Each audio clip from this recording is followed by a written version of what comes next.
We ready? Good evening, ladies and gentlemen. At this time, I'd like to call to order a special meeting of the Meridian Planning and Zoning meeting for the date of October 24th, and let's start with roll call. Thank you, Mr. Chair. Commissioner Holland? Here. Commissioner Seal? Here. Commissioner McCarville? Here. Commissioner Fitzgerald? Here. Absent are Commissioners Olson, Casanelli, and Perot. Thank you, ma'am. The first item on the agenda is the adoption of the agenda. We have two items that have been requested to be continued. So if you're here for Skyward subdivision, the application for that, or Silver Creek subdivision, those are both being continued tonight. So we'll open them up only for the reason for continuing them to a later date. So if you're here for those, we'll be continuing those tonight. Can I get a motion to adopt the agenda as amended? So moved. Second. I have a motion and a second to adopt the agenda for the planning and zoning hearing of October 24th. All those in favor say aye. Aye. Nay, same. Thank you. Motion passes. I have one item on the consent agenda, which is the approval of minutes for the October 3rd Planning and Zoning Commission meeting. Can I get a motion to accept the consent agenda? So moved. Second. I have a motion and a second to accept the consent agenda. All those in favor say aye. Aye. Motion nay, same. Motion passes. Thank you, ma'am.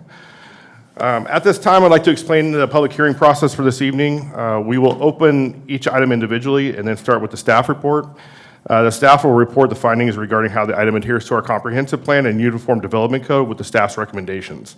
After the staff has made their presentation, the applicant will come forward to present their case for the approval of their application and respond to any staff comments. The applicant will have 15 minutes to do so, and after the applicant is finished, we'll open the floor to public testimony. There's an iPad in the back. Please take a minute if you haven't. Put your name in there for the application you'd like to be heard on, and we'll make sure you guys get to testify. If there's any individual, I don't think we have huge groups tonight, so if there's any individual speaking on behalf of an HOA, we'll give you a little bit more time.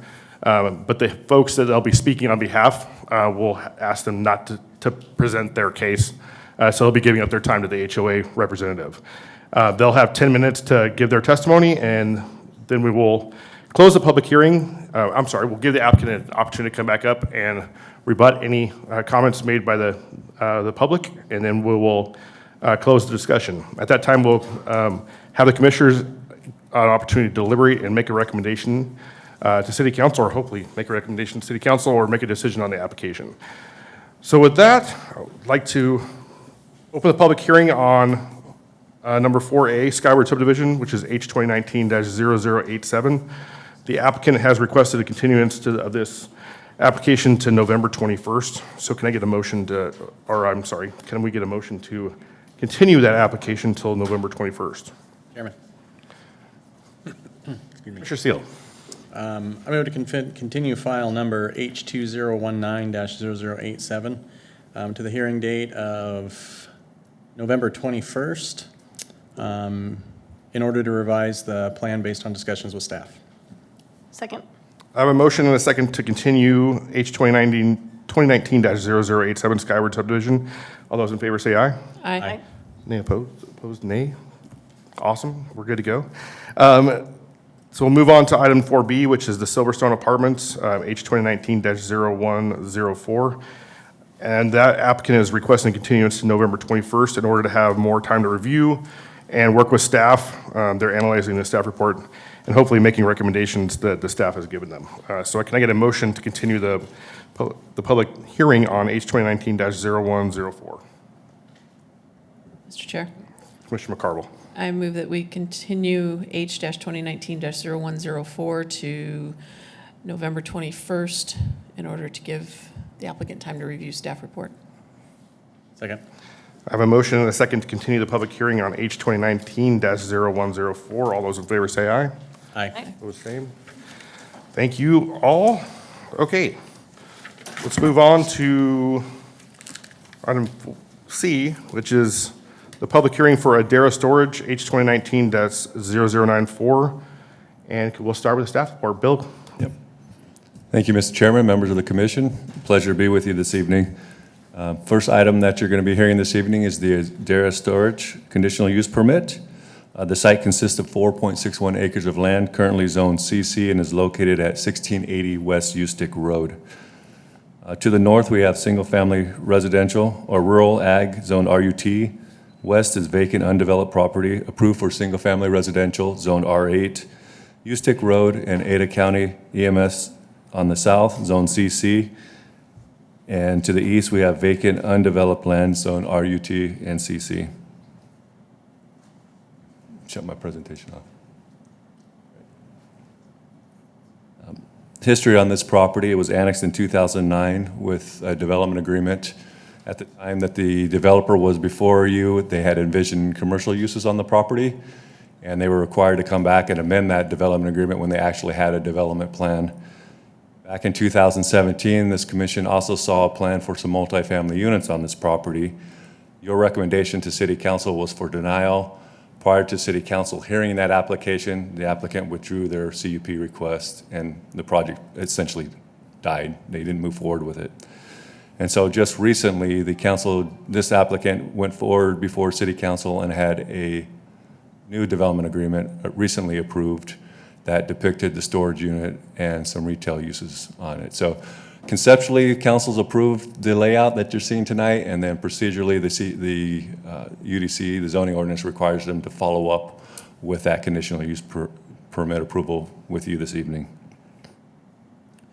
So again, the CUP is requested for a self-storage facility in the CC zoning district. The project will contain 424 units ranging in size from 8 by 10s and 20 by 10s. Additional building for interior storage containing approximately 36 10 by 10 units may be developed in the northeast corner of the site. And as an alternative, the applicant would like the flexibility to either allow that to be indoor storage or allow it to be a retail component, which is consistent with the concept plan that the City Council approved recently. One full access is from North Linder Road into the site here, and then the secondary access per the specific use standards will be from Ustick Road, located on the south boundary. UDC requires 25-foot landscape buffers along both Ustick Road and Linder Road, and then also because it's commercially zoned property adjacent to residential properties to the west, the applicant's also required to do a 25-foot landscape buffer there as well.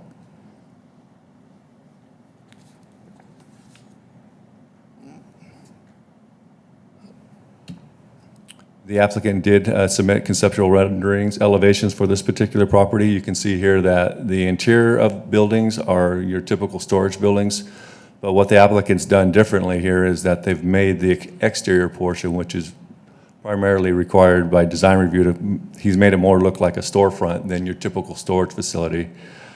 And these are the same elevations that were tied to the development agreement that City Council acted on. So staff has analyzed the project in conformance with the specific use standards in the UDC, and we find that it does meet those requirements. I'd also mention to the commission that because this facility abuts a residential district, they are limited in their hours of operations between the hours of 6 a.m. and 11 p.m. Staff did receive written testimony from Chad Olson in agreement with the staff report. And with that, I'll conclude my presentation and stand for any questions you may have. Are there any questions for staff? Mr. Holland. Bill, can you share any more about the retail aspect that they would consider? That's potential, that's not something that's included in this? Mr. Chair, members of the commission, the development agreement, the way it's structured, is not recorded yet, and that's one of the conditions. They have to record that too before they can start construction on this. But if you can look at the concept plan in the upper left-hand corner, you can see the retail buildings along Linder, just north of this. So conceptually, they're allowed to do retail, but the retail component doesn't require a conditional use permit. That's a principally permitted use on this particular property. So I think the flexibility the applicant would like is either do the indoor storage or retail. But if you support that, then I would encourage you in your motion to state that he wouldn't have to come back with another CUP to expand into that portion. You could just say either or. You're approving it to have indoor storage and retail consistent with their development agreement. Thanks, Bill. Mr. Still. Just further elaboration on that. The way I understood it was just the one building was going to be indoor storage or retail, not anything north of that. Is that correct? Chairman, members of the commission, this site plan doesn't show the entire 4 points, the entire site. Right. Yeah, there will be more retail in this location, and at some point, there is a road that will come bisect the property and stub to the north as well, and that would either be single-family, a couple single-family homes on that side of the road, or another office. I don't think the applicant, when the development agreement modification was before city council, they showed some townhome multifamily units on the site, and council didn't support having additional multifamily in this area, so that was removed from the concept plan and the development agreement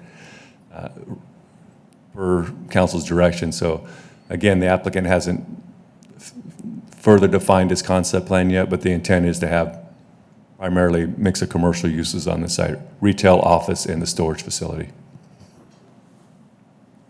Bill, in regards to the retail space, does that change the parking dynamic in regards to spaces if they add a store there? Yeah, Mr. Chair, members, it does. Certainly for a retail component, you're looking at one parking stall for every 500 square feet, per 500 square feet of gross floor area. For the storage facilities, our parking count's only based on the square footage of the office component of this, which is located here and central to the project. So this is the leasing office, if you will. Okay. But the applicant has plenty of Parking. area to add parking to, if there are two commercial buildings constructed on this property. Okay. Any additional questions? Mr. Chairman? Commissioner Seal. On the pathway designation, the staff recommendation was to, instead of having that a 10-foot sidewalk, essentially what staff is recommending is to continue that regional pathway and not connect that to the existing sidewalk, correct?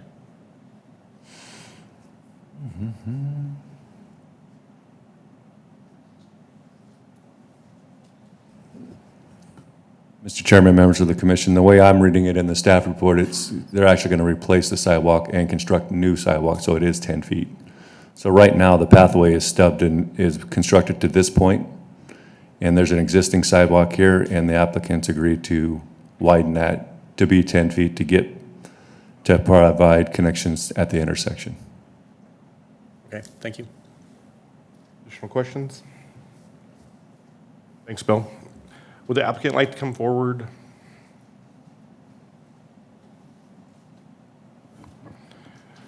Chad, please state your name and address for the record, please. Chad Olson, 6142 North Queensbury Court, Boise, Idaho, 83713. So I just was listening to a little bit of the dialogue and wanted to maybe answer some of the questions, maybe about the retail building. So when we came here, it was roughly 3 weeks ago, and we discussed this. We had some neighbors come out. Of course, you heard earlier, and you already know that a year ago this was proposed as a bunch of apartments. But the impact was just too great to that intersection with parking and with schools. So what we did is we kind of revamped it and came back. What we heard from our neighbors at that meeting was that they would like to see some retail uses, maybe more than what we had. And so what we wanted to do is have that ability to, with that one building that you see there, there's actually another building across from it, but we ghosted that out, or we didn't submit that at this point because we didn't want you to think that that had, well, conceptually it's all been approved, but we wanted to be able to have that flexibility if we do have a retail use that we can use and do retail there. That seemed to be a little bit more cohesive with our neighbors around us. And so that's why there's that, for that part of it, on the retail building or storage, either or. Commissioner Fitzgerald, you mentioned about the parking, so that's more than enough just for that use right there without even going to the north even more. As Bill mentioned, it's 1 per 500, and we're way over that. So that can go either way. We kind of already planned for that. And then Commissioner Seal, with regards to that pathway at the bottom, yeah, that's always been something. They wanted us to extend that from 7 foot to 10 foot to extend that out so that we could continue the regional pathway. I kind of felt like you can't see the north part, but I think we've really worked well with staff trying to create a community center there. As Bill mentioned, the council did not want any multifamily there and opted just to have commercial only. So basically, that gives us a nice mixed use of having some storage unit. Probably the biggest thing that I would like to brag about this project is that it doesn't look like a storage unit. Our intent was to disguise it, if you would.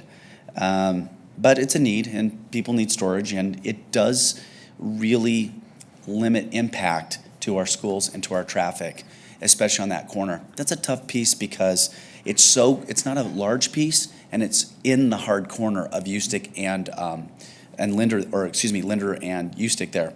And so it's got some kind of hangups that go along with roads, trying to get out onto that road and being so close to the intersection. We were able to work with ACHD and have them permit that full access for us, even though it's just a little bit under their policy.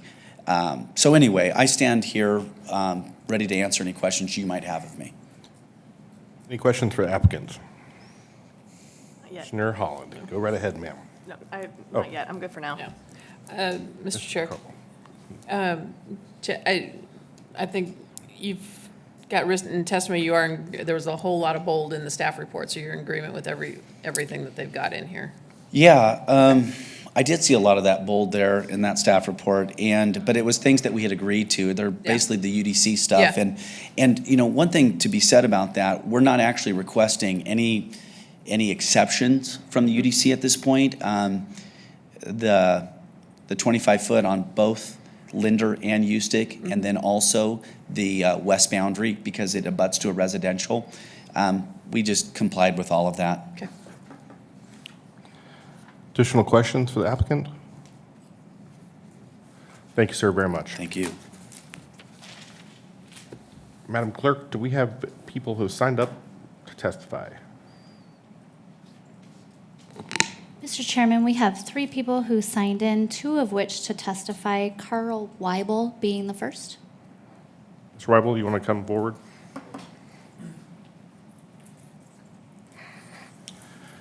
Thank you for being with us, sir. Please state your name and address for the Okay, record. thank you, Commissioners. My name is Carl Wiebel, W-I-B-E-L. My address is 3045 North Springtime Way. That's in the Tumble Creek subdivision, which is due south of this parcel in this project.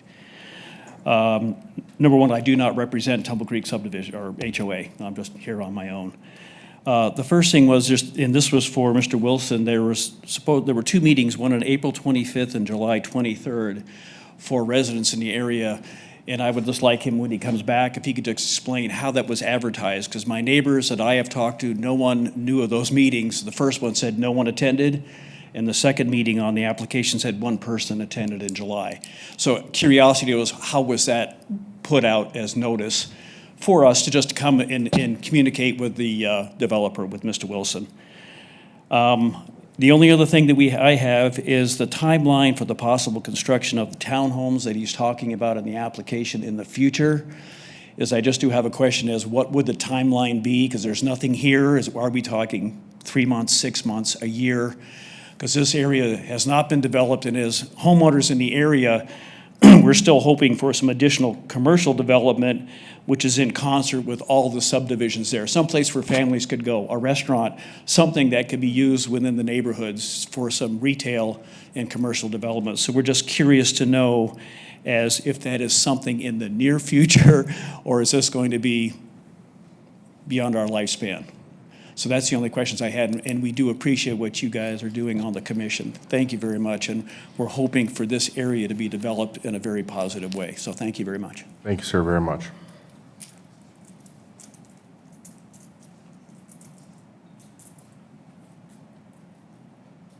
And Mr. Weibel, we'll have Bill address one of your questions, and then I'll let the applicant take care of one too. Adrian, who is next on your list? Thank you, Mr. Chairman. The next person that signed up is Chris.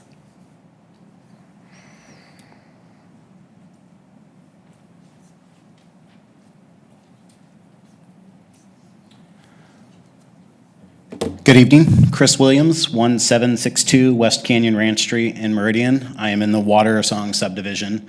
I am not representing the HOA, just on my own. A few comments on there that I wanted to hit on, and I apologize, this is in no particular order, but me personally, I don't think the storage units belong there. I appreciate them trying to, what I would consider, put a wall around them, trying to disguise the storage units.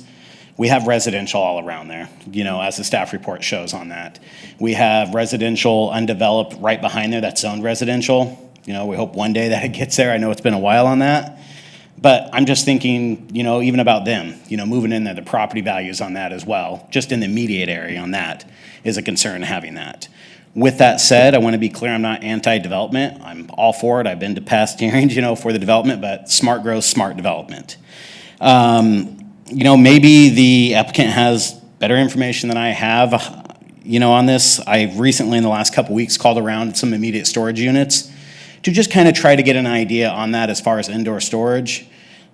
I can honestly say all the ones in that immediate area within about probably about a 2.5 to 3 mile radius is as far as I went, all have plenty of availability as far as storage units. So as far as a need, I disagree with that. Not to mention, you guys probably know over there on McMillan, in between Linder and 10 Mile, the massive storage units that are going in over there already. I have no idea how many units, but I'm sure we have an abundance of storage units in this area. The last gentleman that just spoke here, I wasn't planning on saying this, but I wasn't aware that there was a neighborhood meeting either. Never heard of the first one, never heard of the second one. I was out of town for work when the last one was with the city council a few weeks ago. Unfortunately, I wasn't able to attend that. Also, one thing, unless I missed it, that they didn't address, there is a single-family home immediately to the north of where they want to, develop this. I know it's kind of odd, but that guy's owned the land there forever, and, to have that backed up again. I don't know that individual, but I'm just thinking. The retail, again, I've been excited to have this develop when I purchased my home. I knew that it could be retail. I was excited for it. Again, something that we can use around there, something whether we walk or drive, it's close enough to the neighborhoods, to Bridge Tower, to Watersong, Tumble Creek. Restaurants, I don't know, maybe a nail salon, whatever it is, just, some type of retail. But we're not hearing what that retail is, or potentially, I realize they don't have tenants, I'm not saying that, but just something that's in there, and then if I'm understanding tonight, maybe retail, it may want to be indoor storage units. If it does have to pass, I ask, again, I appreciate, the attempted wall around it, but I don't know, maybe we can see some more landscaping if it has to pass, on as it is. I'd also like to maybe try to see some better, pictures or structures of the retail to see exactly what they're going for. We just have a tiny little peak on here, from the south side, and that's it. If you guys have any questions for me, I'll stand for any questions. Thank you, Mr. Williams. Appreciate it, sir. Thank you. Is there anyone else in the audience? Ma'am, you want to come forward? Thank you for being here. Hello, my name is Janie Pullman. I live at 5030 North Goddard Creek Way. And I'm actually here for the next one, but I saw this on there. And I hope my poor graphics do not make you not listen to what I have to say. I apologize. So I'm up here by this McMillan storage, and we were here a couple years ago fighting against what we're fighting against tonight, the apartments that will be next. But so we're looking here at 1 square mile. And if this storage unit goes in, this will be our 4th storage unit in 1 square mile. I'm beginning to feel like we live in a warehouse district or something. I mean, literally, 4 storage units in 1 square mile. I really would ask you to please consider the people that live in the area and what is being put on these vacant parcels. We have plenty, and maybe it's that parcel could be used in a better way for our community at large. That's all that I have on this one. Thank you. Thank you, ma'am. Is there anyone else who would like to testify on this application? Okay. Would the applicant like to come back and close the discussion, sir?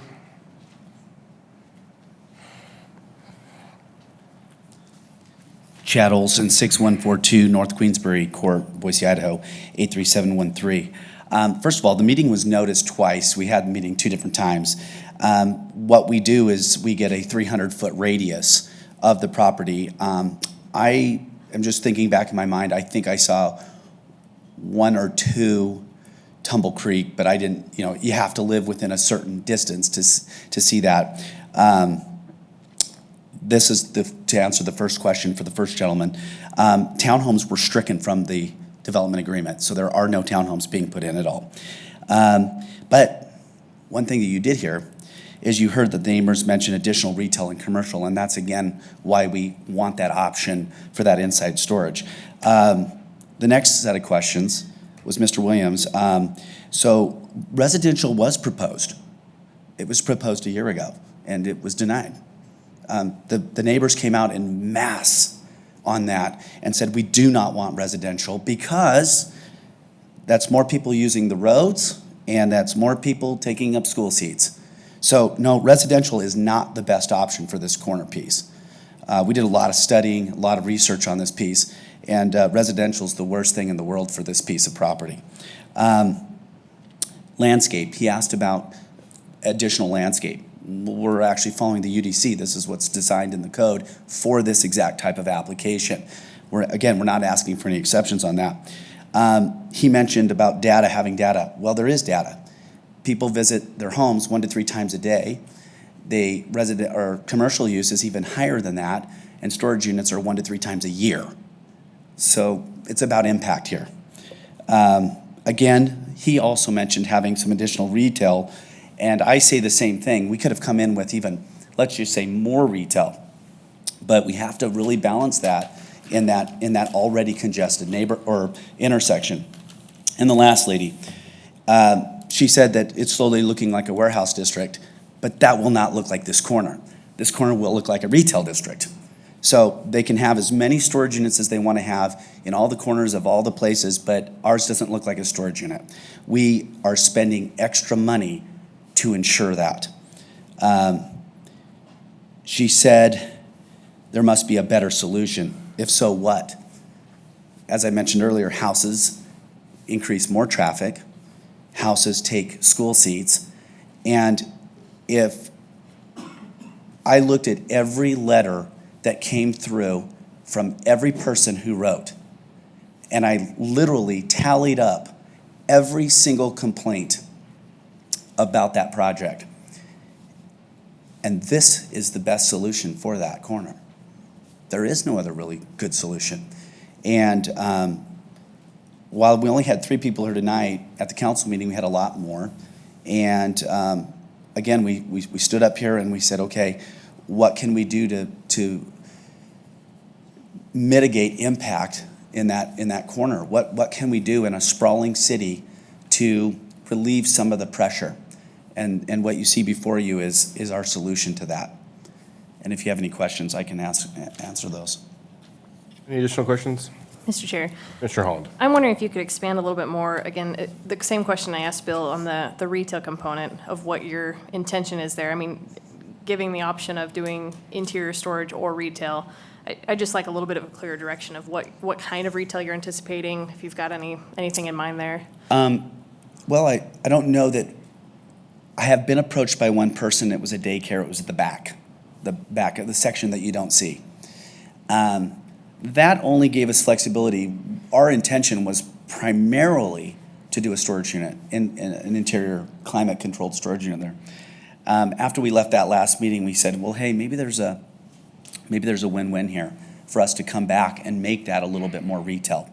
So we didn't have anything in mind.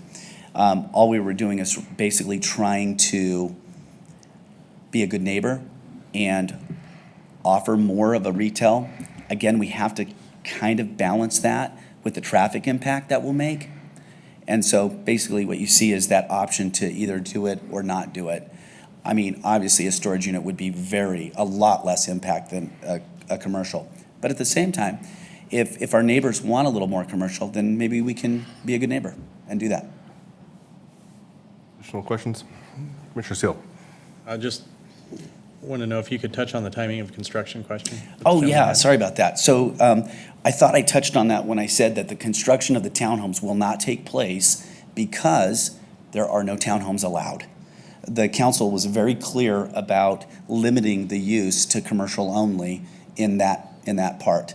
So there were originally 8 townhomes planned, and there will be none. As far as the storage unit construction, we're hoping maybe we can get going on it right away. That would be an idea that we'd have to, have our civil plans approved and our construction plans approved and stuff. So I would say maybe 2 to 3 months if we had an approval. Thank you. Mr. Chairman, Commissioner Holland. one more follow-up question. So it was said that this storage facility doesn't represent the full parcel and that there's some other components of it. Yep. What percentage of the full parcel does the storage represent on that development plan? I would say that it represents 80%. What you could see it just north of that is you would see another retail building, the same future interior storage, go right there. And that depending on what happens in that back corner, that's the part that really had some heartburn for our neighbors, because that's right up, and it didn't matter that we had 25 feet. That was the part that really gave them some heartburn, is what the use was going to be right next to that specific parcel. And so the daycares reached out to us on that back corner, but I would have to, the offices are permitted use now. So conceivably, we could come in tomorrow and just get a building permit for parts of that. The conditional use is only for the storage unit portion. So I would say that there could be maybe 2 more offices over there. 3 is kind of pushing it. But then that gives us that flexibility for that other piece that you do see there of being able to make that retail as well, if that ends up being a win-win. Mr. Chair, one more following comment. I know in my experience, a lot of retailers tend to like having the hard corner visibility. Was there consideration in your site plan to model and have that actually have retail frontage all along the Linda Road towards the U-stick and kind of hide the storage in the back part of it? Absolutely. ACHD nixed that plan. ACHD has a rule that says that no arterial can come into an intersection less than 660 feet from center line to center line. Our property is 601. So basically, it was put your road at the very top or you're not doing it. And in fact, we did the Adara project 18 times, 18 different redesigns. The 18th was caused by ACHD at the last moment, saying that'll be a right in, right out only entrance onto Linder. There was no way. For this parcel to be real commercial, it needed to be double its size. It needed to be able to have an ability to go in. There's some certain constraints on the south part there with the canal and the regional pathway. It's just kind of tucked in there, and it's not really conducive to a full-on retail parcel. So what we did is we went back and said, okay, let's put some retail where we can. And that's kind of what you see before you. Thank you. Additional questions? Commissioner McCarville?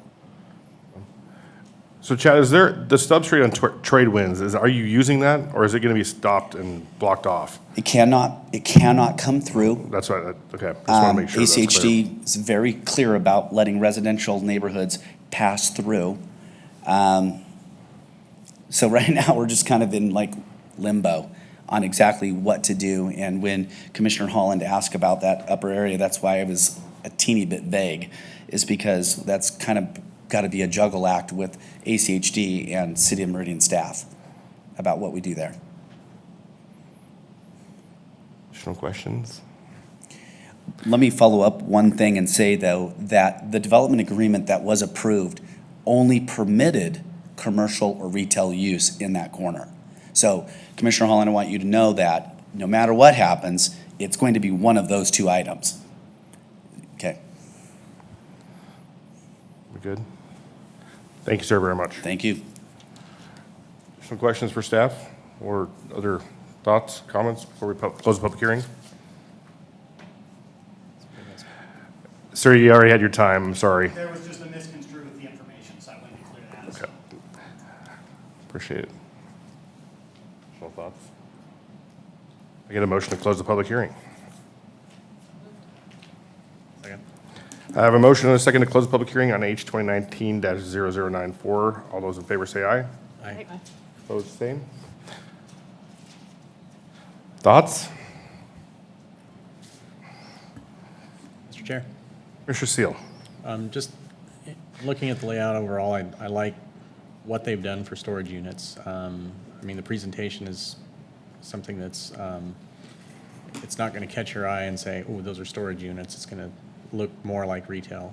That said, there are still storage units. So, and reading through some of the public testimony in there, there was mixed views on what this should be used for. I mean, some people went back to, why are you putting storage units in here? Why don't you put townhouses in here, which was already struck down? So I think it's kind of no matter what goes in on that corner, it's going to be highly contested by one group or another. So I'm just trying to keep that in the back of my mind as we go through this process. The other thing I'd like to comment on is there is a lot of commercial development that's been done up in the McMillan area, McMillan and Linder. There's a lot of commercial development that's went in there, a lot of restaurants, a lot of businesses and things like that. And with the completion of Linder Road, there's a lot of bike paths, walking paths, and things like that as well. So it's a little bit further up the road, a little bit more of a hike, but at the same time, there is a lot of commercial development that's went in there. So I'm sure that's something that we want to make sure that we don't have a glut of any of that going in as well. I mean, a business goes in, we want to make sure it's going to have every opportunity to be successful. But I do like the concept of this overall. Thank you. Mr. Holland, do you have thoughts? I do. I just didn't know if I wanted to go next.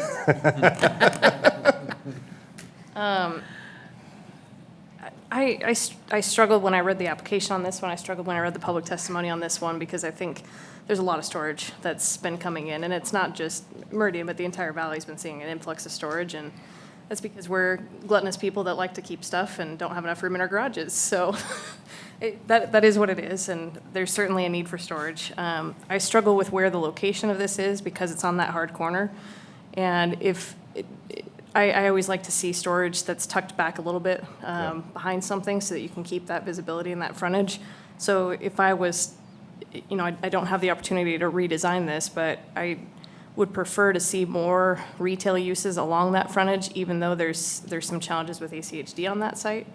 I'm not opposed to having maybe a smaller portion of storage back behind it, but I mean, looking at the top left picture that we've got here, where it shows a couple of those retail units, if it was like that the whole way across Linder, I'd probably be much more in favor of the way that this is laid out. Bill, one clarification question. Did ACHD tell them that they couldn't even do a right-in, right-out off of Linder? Was that pretty much vetoed completely? I'm sorry. Yeah, Chairman, members of the commission. Yeah, the staff report from ACHD said you get one access to Linder Road, one full access. And again, as the applicant testified, they didn't even want them to tie into the local street that's on the west boundary.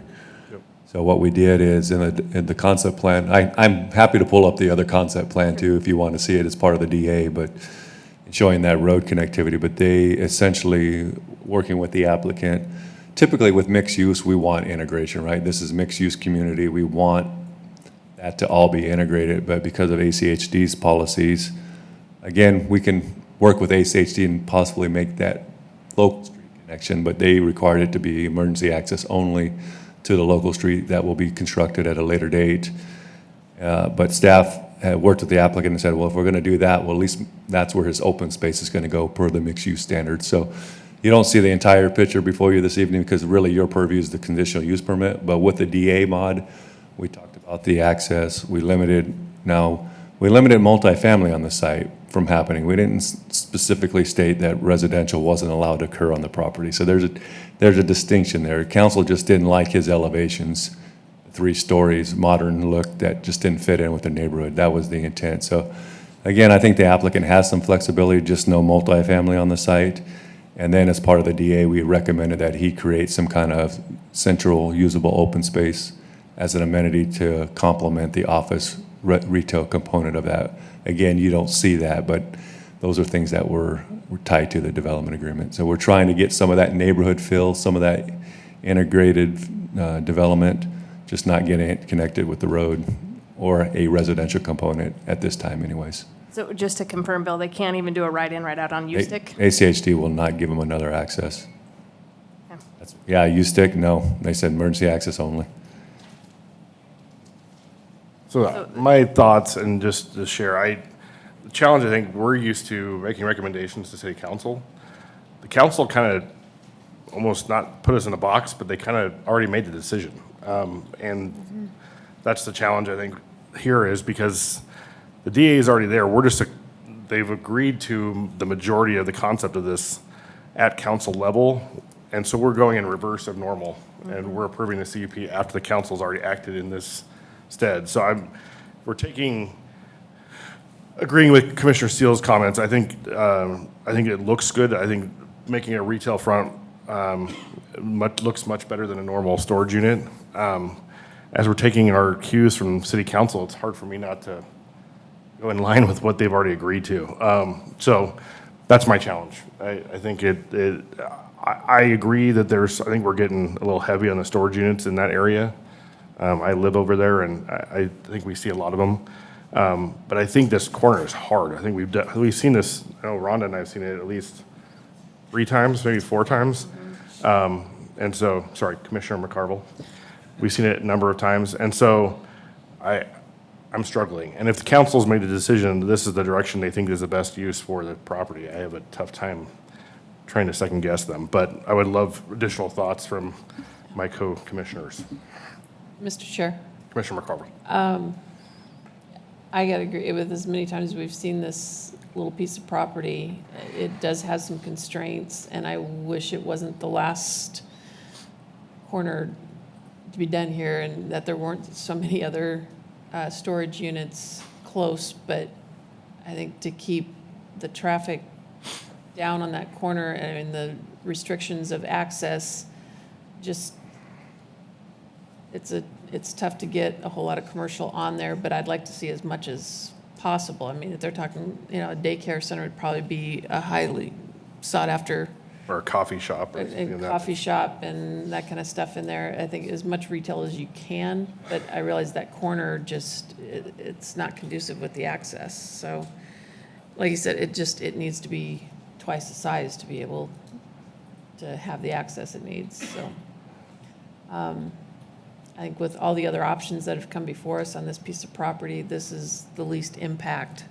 And I do think they've done a nice job of trying to disguise it as not your average storage unit from the outside.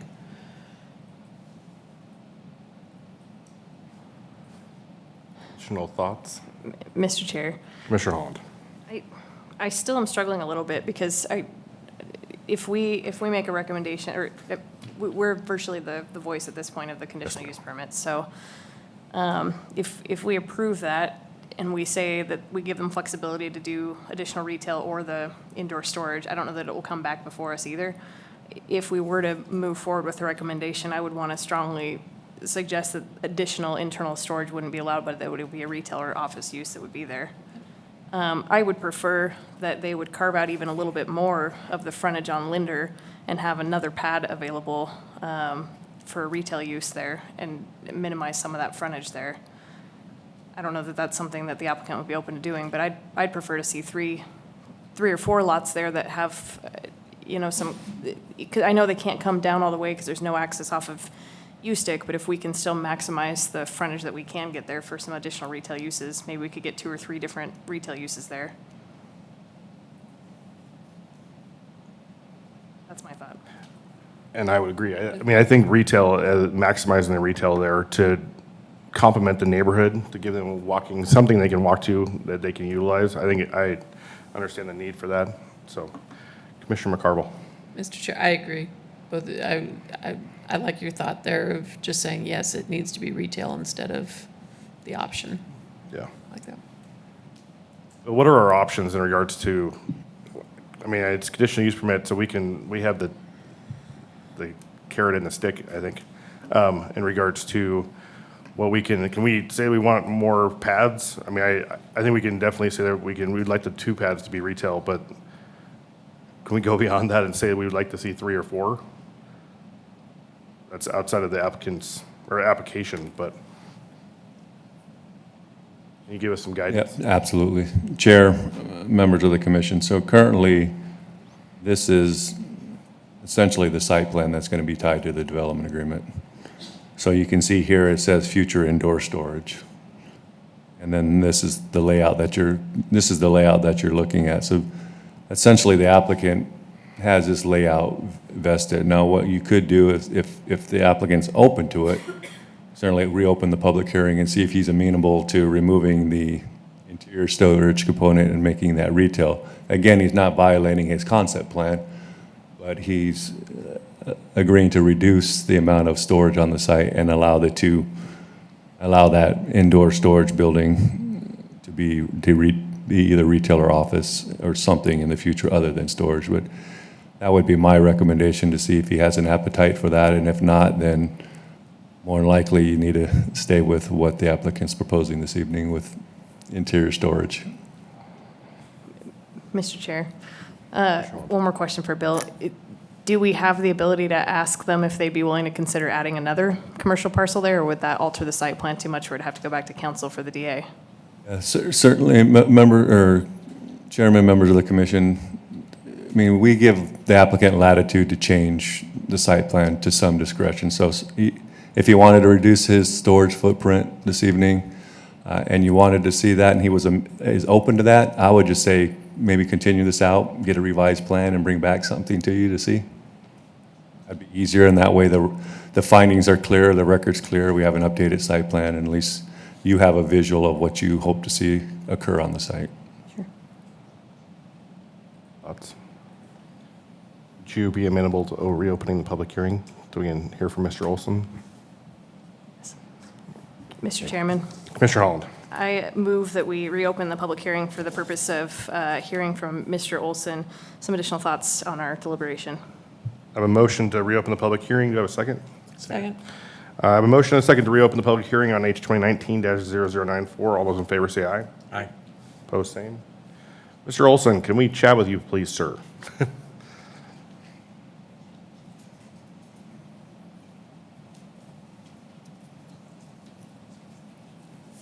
Chad Olson, 6142 North Queensbury Place, Boise, Idaho, 83713. Commissioner Holland, do you want to? Yeah, Mr. Olson, I think you heard some of our conversation back and forth, and I don't know if you would be amenable to looking at adding some additional commercial pads if you were to reduce the block length of that frontage on Linder to add even one more commercial pad, I think. Commissioner Holland, with all due respect, no.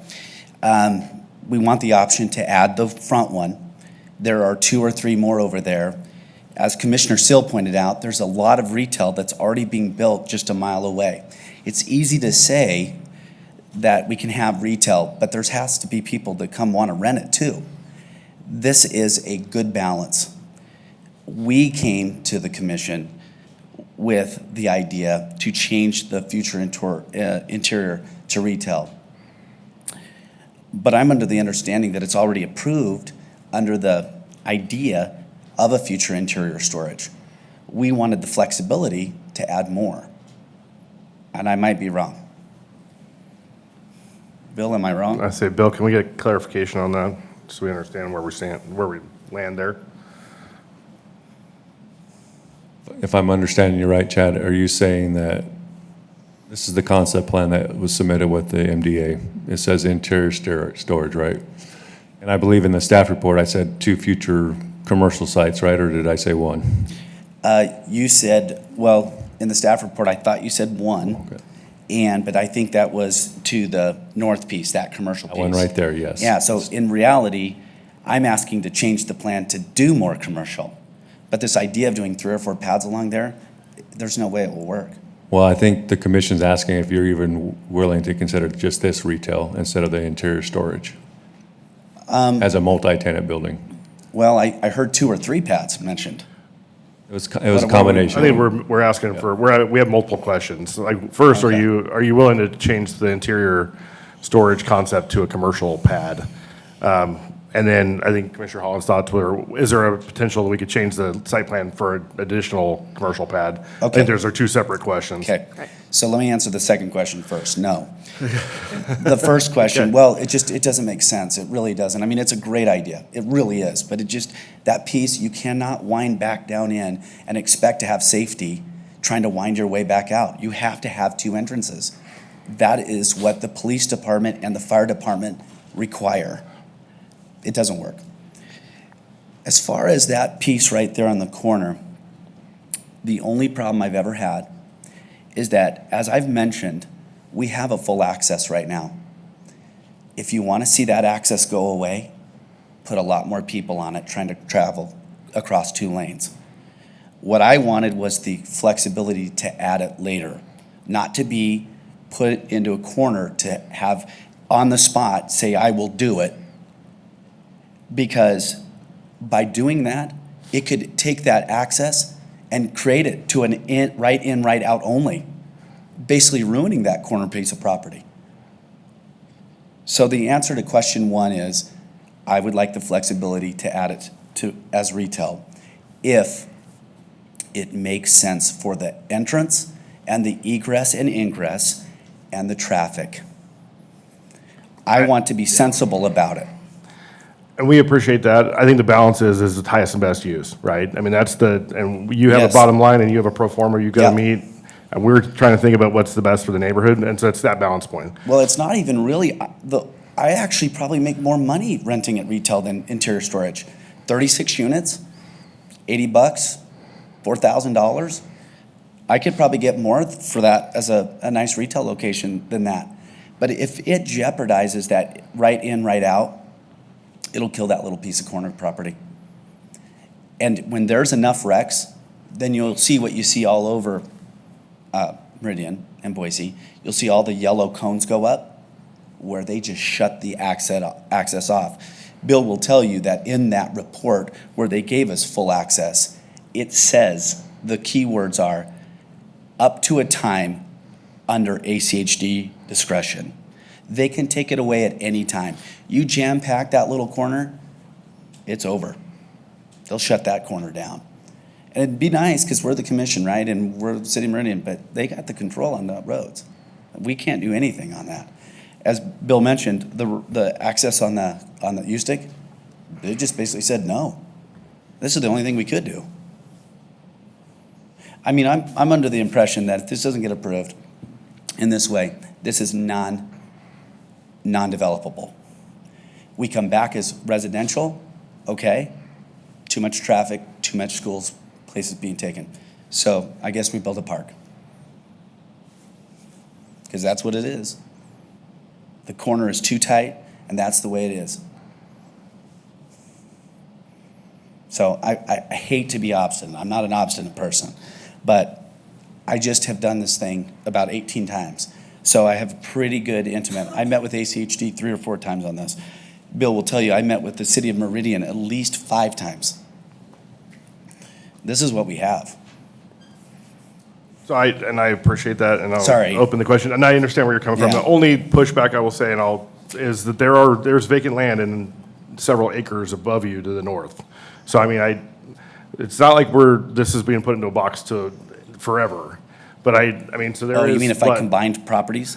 Oh, yeah, I don't So know. I mean, I have no idea time-wise, Yeah. but I mean, Yeah. so it's not locked completely at this Sure, point. But I sure, understand. sure. I understand where the situation you're in with Although your the current property to the north is zoned RUT, it's not zoned this way. So, yeah, other than that, yes. I would guess that we Agreed. could float that, but I understand what you're Yeah. saying. Any additional questions for Mr. Olson? Thank you very much, sir. We appreciate it. Chair, Commission, Mr. Williams asked if he could address you one more time. I asked him, told him I would ask if you were open to that since you reopened the public hearing, but keep in mind the Mr. applicant. Williams? The applicant gets the last word. Yeah, I'll allow that. Okay. I'll allow Mr. Olson to come back up if he wants to No, that's respond. fine. First of all, thank you for reopening the public comment. From previously, when the applicant was up here, I want to be clear. I thought I was, maybe I misspoke to the nerve, so I apologize. Residential on there, I don't think it's a good idea, just to be clear on that. I'm not saying we should have residential on that corner. I've been in all the past hearings. I will say, listen to your guys' discussion as far as maybe adding another pad or two for commercial. I really like that idea. Even if they could potentially, scale down the storage units a tiny bit to allow some more room, I think that's a great idea. I think it's a good compromise. As far as the last thing I'll leave with, as far as if this doesn't, go through, that's the end of it. I've heard this, what have we been here, 2-3 times before over the years. I've been here for 7 years. I've heard that before. Every applicant says the same thing. And I'll leave it at that. Thank you. Thank you, Mr. Wilson. Mr. Olson, do you want to respond?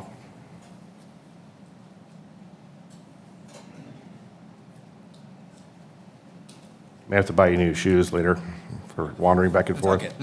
Chad Olson, 6142 North Queensbury Court, Boise, Idaho, 83713. As mentioned before,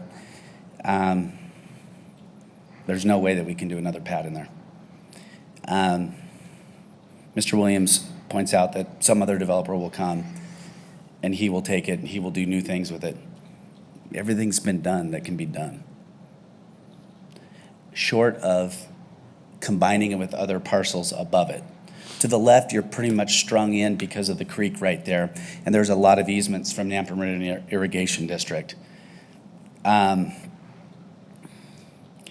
This property has been just amazing to me. I don't actually own it. I have never developed a piece of parcel of land that has had more interest than this little corner in my entire life. This is by far the hardest piece of land I've ever developed.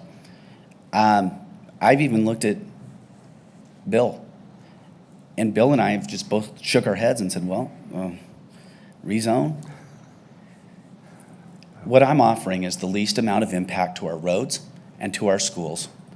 I'm offering some retail. I'm trying to incorporate that component in. It is a mixed-use component designation right there. And I think we've done an outstanding job.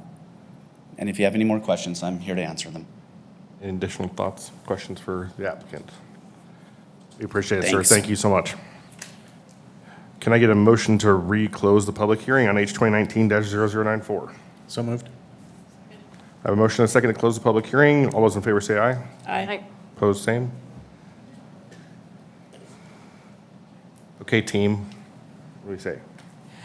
Mr. Chair, Commissioner McCarville. I'm inclined to be in support of it as is and move forward. I agree, this has been a difficult little piece of land, and I agree that this is, we can try to tweak it for a long time, but I would have to admit, I acknowledge the reasoning of that access could get taken away. With too much in and out of there. It's just a difficult little piece of land, and at some point, the owner's got a right to develop. He can't wait for everything. Mr. Holland. Mr. Chair, I'm still struggling with this corner, and I know, I want to say I appreciate the applicant's patience in working with the city and coming forward with multiple proposals to try and figure out what the best use is for this piece. And, with not having the cooperation of ACHD to allow a use-take access, I can see how they're handicapped in the way that they develop the site. I do appreciate that they're willing to spend the extra cost to make it look a little nicer than most storage units so that it doesn't become an eyesore on that corner. I still struggle, though, because I want to think about the highest and best use for the future Meridian, where we're going to be in 20 to 30 years. And I think I could come to some sort of compromise, but ideally, I would love to see more on Linder, but I understand what the applicant's saying, and if their full access is taken away, that it would be challenging for retailers in there, unless that piece to the north develops at some point in the future and integrates in. But I think at a minimum, I would like to see the future interior storage become a commercial pad, instead of being left to be either or. That's where I'd be at. So that there'd at least be 2 commercial parcels there. Mr. Seal, do you have thoughts, or you're gathering them?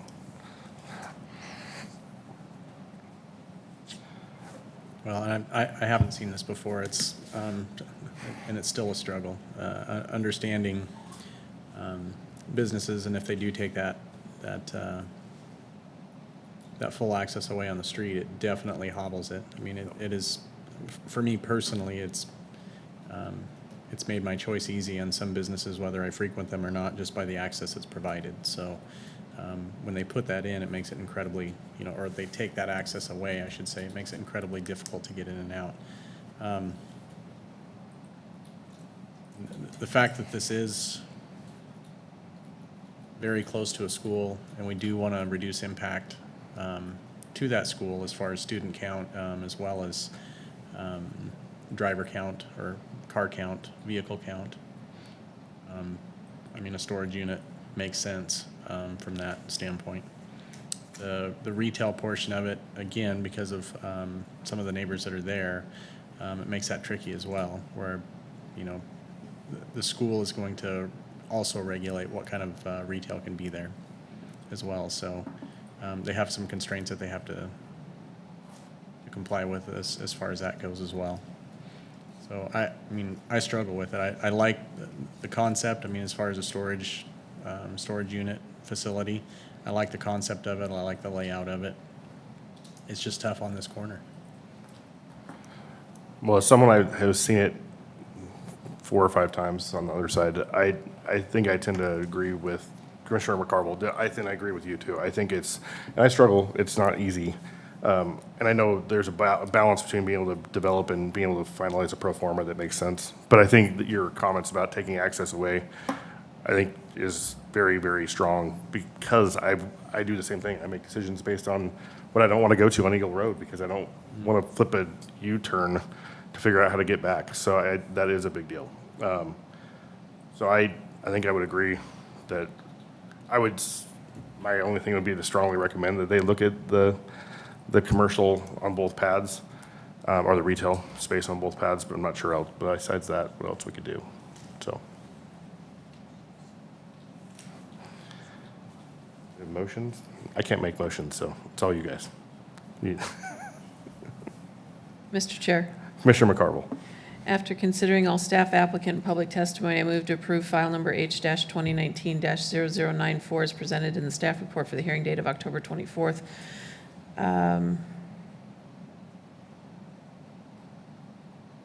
With no modifications. Mr. Chair, really quick. I just noticed there was one typo in the staff report, so I just wanted to point it out for staff. It was on page 4, number G. There's a lingering "the" at the end of that sentence. So I just wanted to point that out to have that corrected on the record, too. Can I have a motion? Do I have a second, or comments or questions for the motion maker? Mr. Chair, Commissioner Seal. the motion, I think, would be better received, I think, if I don't want to necessarily remove the option for commercial, but I think we want to strongly recommend that they look for a commercial use for that instead of doing the interior storage. I think some kind of wording along those lines would be in order. Because there is, I think the feeling is if there's something that can fit there, then they should move forward with that. That's, essentially the feelings. I accept the amendment to the motion. Okay. You might need to restate it. Yeah, or can you restate your motion with the changes, ma'am? For the record. After considering all staff, applicant, and public testimony, I move to approve file number H-2019-0094 as presented in the staff report for the hearing date of October 24th, 2019, with the following modifications. That we strongly recommend exhausting all options of retail for the existing interior storage. Is that what you guys, Or in lieu of. or in lieu of? Yeah. Bill.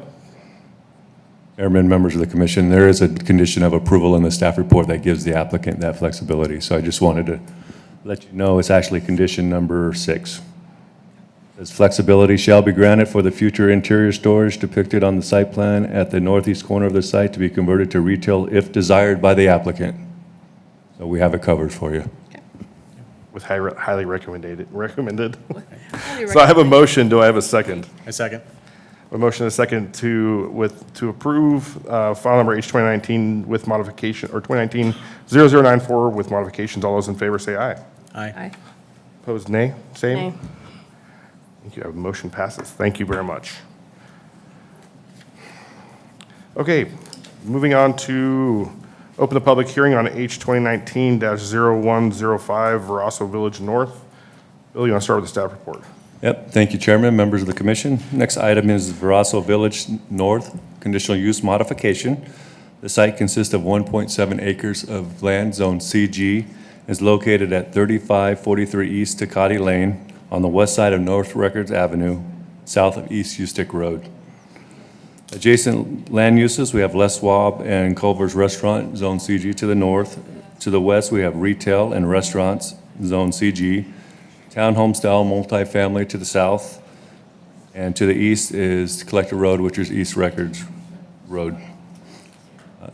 In 2018, a multifamily development, a conditional use permit was approved for a 56-unit multifamily development on the site, which is the site plan that's in the upper left-hand corner for you.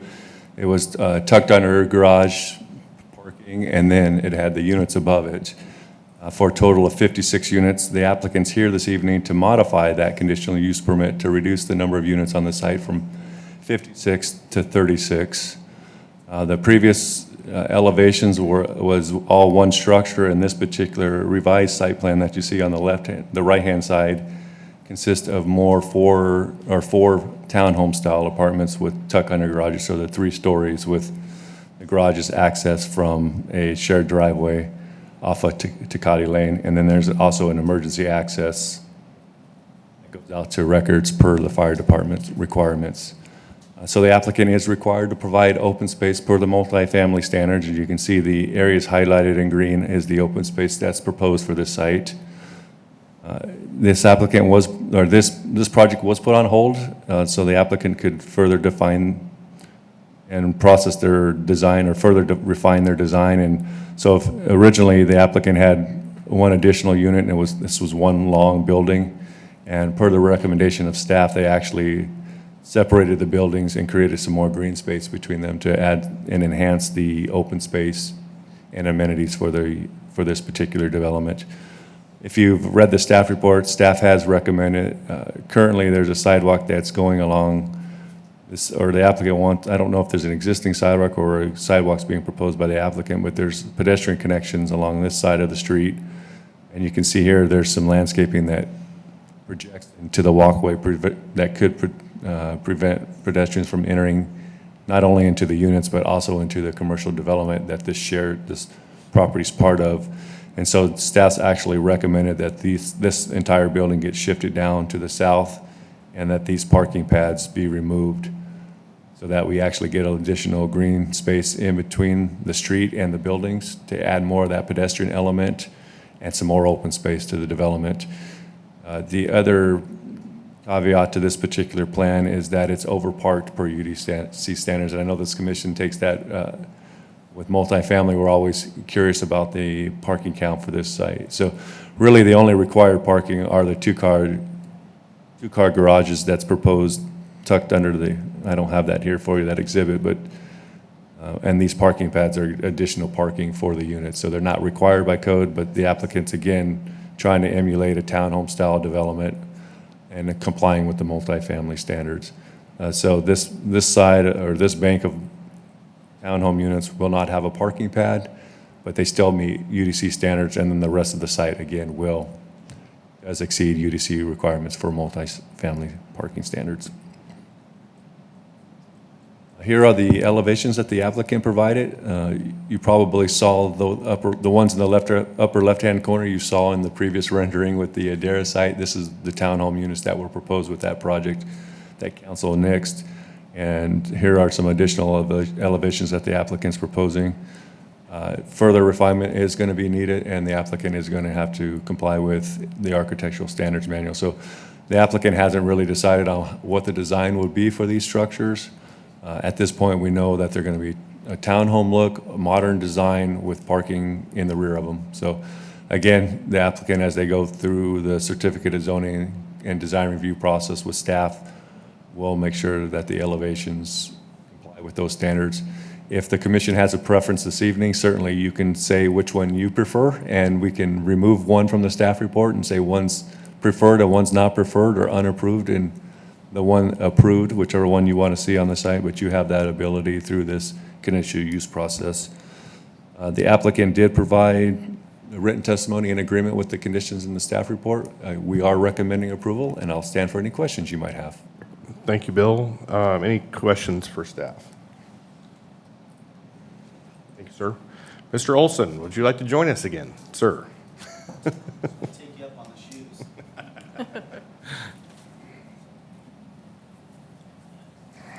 Chad Olson, 6142 North Queensbury Place, Boise, Idaho, 83713. So why would we come in here and want to reduce units? We felt like as we got back in there after having this commission approve the 56 units, that as we got in there and we looked at it a little bit closer, we felt like it was a little too tight. What we did is we traded a general parking garage for individual private garages. And as a result, we reduced to 37 units originally. And then under staff's recommendations for more green space, we omitted a third, or the last unit, down to 36 units. We did this primarily to just open it up a little bit and have a little bit higher end. It's probably more conducive to the other Verasso projects that we developed and built. Those are a little bit higher end, higher caliber. And so we thought, well, keeping that same theme, let's just make these a little bit nicer. And to do that, it required reducing the number of units. So that's what we did. Why the two renderings? Well, at the beginning, we wanted to make this easy for commission. We wanted to get a rendering that looked most like the one that had already been approved. And that came with those metal accoutrements on top that you can see, those metal corbel, if you would, at the top there. But when we got it done, we didn't like it as much as we thought we would like it. It worked really well on the other project that we had submitted to you, that you had approved. It looked really good. But sometimes too much is too much. And so we started going, let's go back to our original design, which is the one that you see in the bottom right-hand corner, which is a little more simplistic in its design, and it really emulates a modern brownstone. And of course, the brownstone design is very, very popular all over, and we kind of wanted to put a new modern spin on that. Of course, the Verasso projects have been very successful, and we didn't want to do anything that would tear away from that. And we wanted to keep that whole Records Road looking awesome. And so that's maybe some of the reasons why we did what we did. I stand here for any questions that you might have. Any questions for the applicant? Mr. Chair, Commissioner McCarville. so what is your plan for that fourth building that they've recommended no pads for at this point? Well, I saw that in the staff report, and then I saw the one part about the amenity, and then I think that got handled with the park, but I wasn't sure. There is actually a sidewalk on the other side and at the beginning, but I think what we need to do there, I think I've got a couple considerations. First of all, the pads there are 20 foot, and to be a recognizable or an official parking spot, it can be 19. So there might be a little bit of ability for us to move those pads a little bit shorter and do that. But if it has to come to it, that's what it has to come to. I felt like, I've a great relationship with staff and very sensible and looks at each project the way that someone would want to live there. It's one of the things that I really appreciate about staff is that I think it's all fun and games right now because there's a lot of people moving to Boise or to Meridian, but at the end of the day, if it slows down, I want to have a product that we can market and that will be a nice product for someone to live in. And so there is still a two-car garage, and even if that pad ended up being reduced, we might be able to even get a third spot in there, maybe in a parallel fashion or something like that. So I just knew that there was some flexibility there in moving around to make that happen. Originally, we weren't required to put the sidewalk on our side because there is a sidewalk on the other side, a full sidewalk. So, but yeah, I'm in compliance with that agreement from staff. We'll sit down and we'll figure out what's the thing to do there. Additional questions? Thank you very much, sir. We appreciate it greatly. Mr. Chair? Too easy. Mr. McCarville. I know you've got the big park and everything on the other side, but it does feel like a lot of concrete back there when you're driving through some of those places. What is the amenity or green space that's in between the buildings there? It's a little park, just a teeny park, so that as you were coming in the road, but this is really characteristic of all our designs at Verasso. And Yeah. we all pretty much had that same format that you see there. And I personally, when I drive down it, I don't think that's too much concrete. But I think Bill was right, and Bill he should be taking credit. He said, hey, look, when you're driving in, I want to be able to see something that's green. I don't want to have to, forget about it once I've entered into the inner core of that. I want to be able to see green space as I'm coming in, and I agreed with that. And I thought that was a good idea. So I said, let's. Because it is just, it's driveway, just private street, it's just concrete right up to the buildings. Yeah, yep.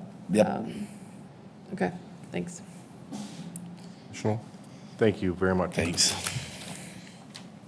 Madam Clerk, do we have folks signed up for this application? Mr. Chairman, no one signed up for this project. You. Is there anyone in the audience that would like to speak on this application? Let the record show that no one came forward. Mr. Olson, do you have any other additional thoughts? We're good? Okay, thank you. Can I get a motion to close the public hearing on H 2019-0105? So moved. Second. A motion and a second to close the public hearing. All those in favor say aye. Aye. Opposed, same. Thank you. Motion passes. Thoughts?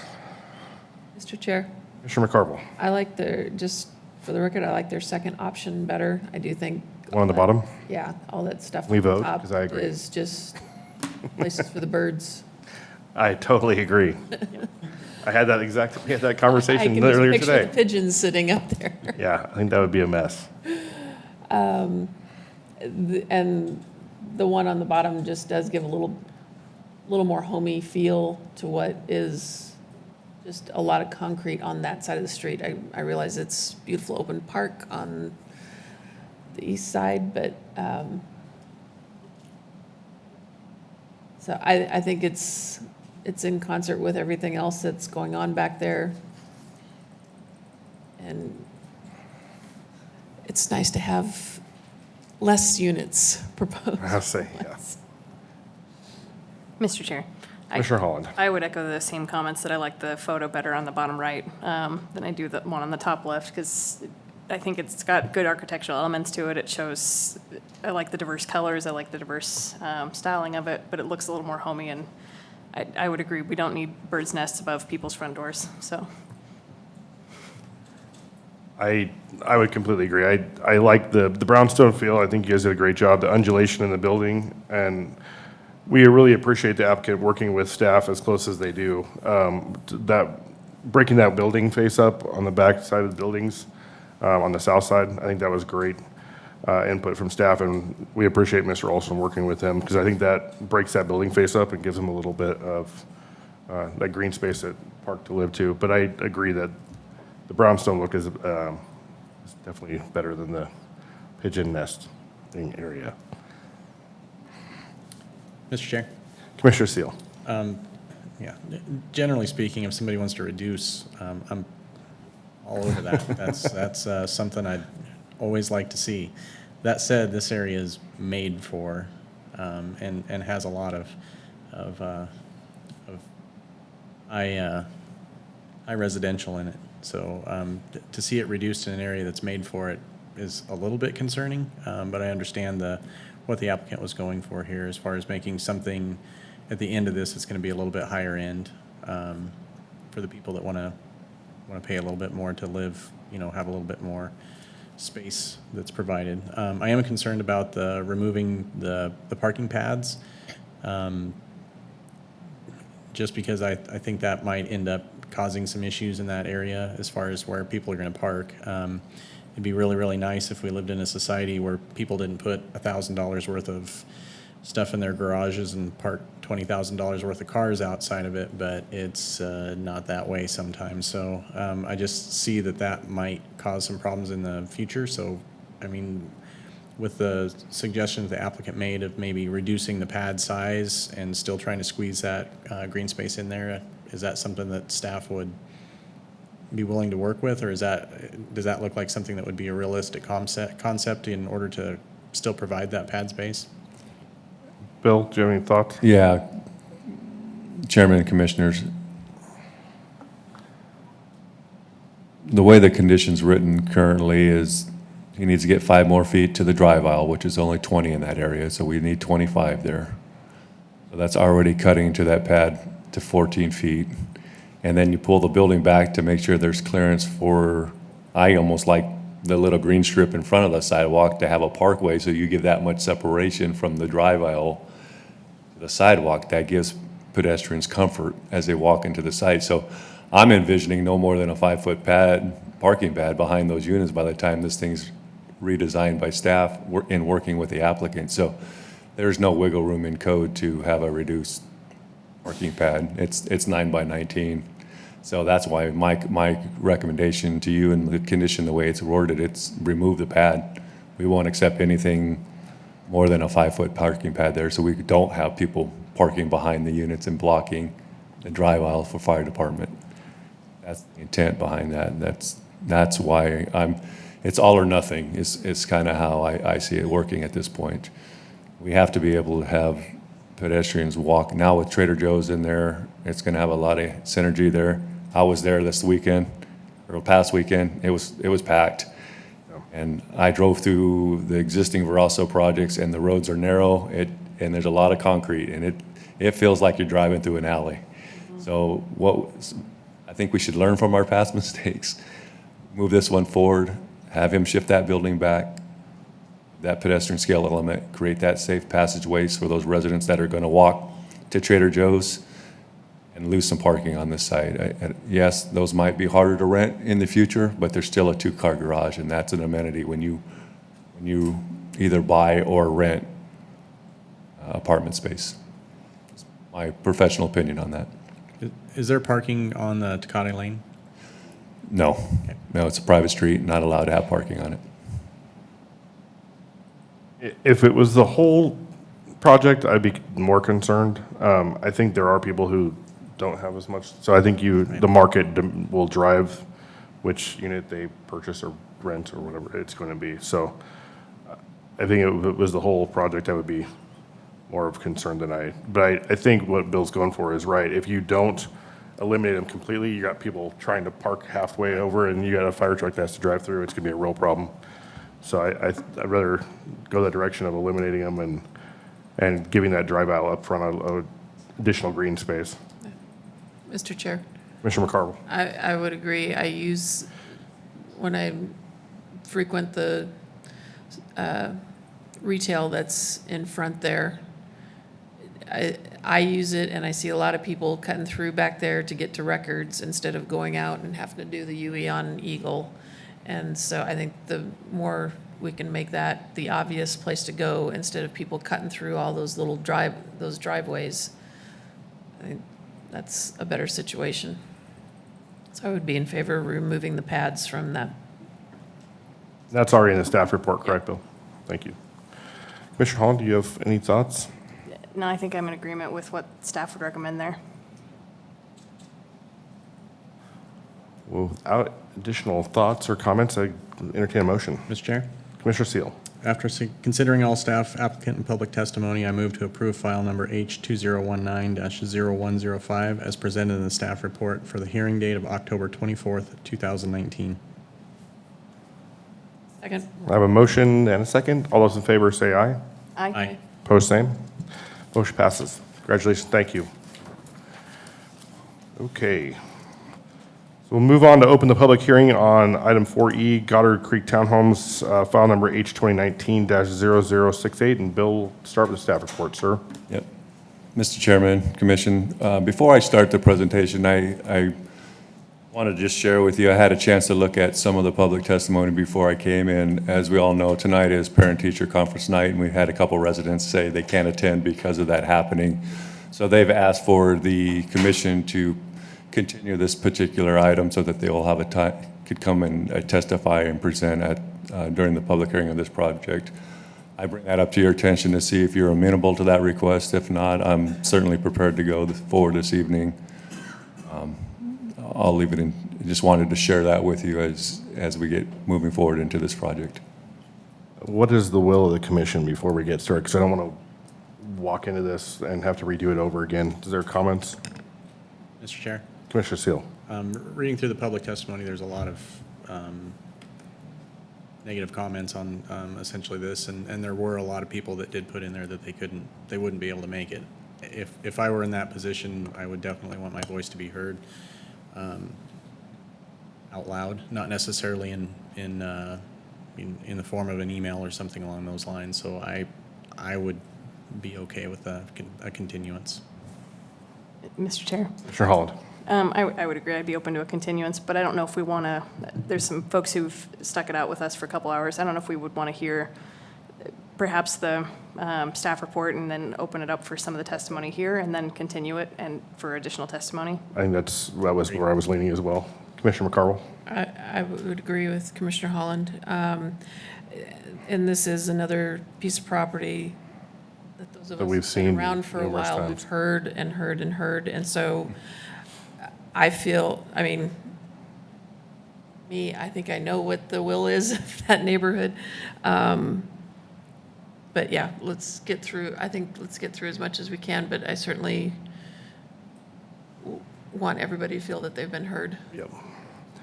So, Madam Clerk and Bill, I think when we, depending on the will of the commission, but also on, I think it's on Silverstone, we need to make sure we republish that, or repost that, or I think it is, or what you call. Notice. Renotice. Thank you very much for helping me. Renotice the Silverstone Apartments project. I know Chris and I talked about that earlier. We need to make sure we renotice the Silverstone one specifically. And I think we'll probably do that with this tonight if that's the will of the commission. So Bill, let's kick off. Let's have a staff report discussion. We'll take comments from the folks in attendance, and then we'll talk about what we do next. Thank you, Chairman, members of the commission. Next item on the agenda is Goddard Creek Townhomes.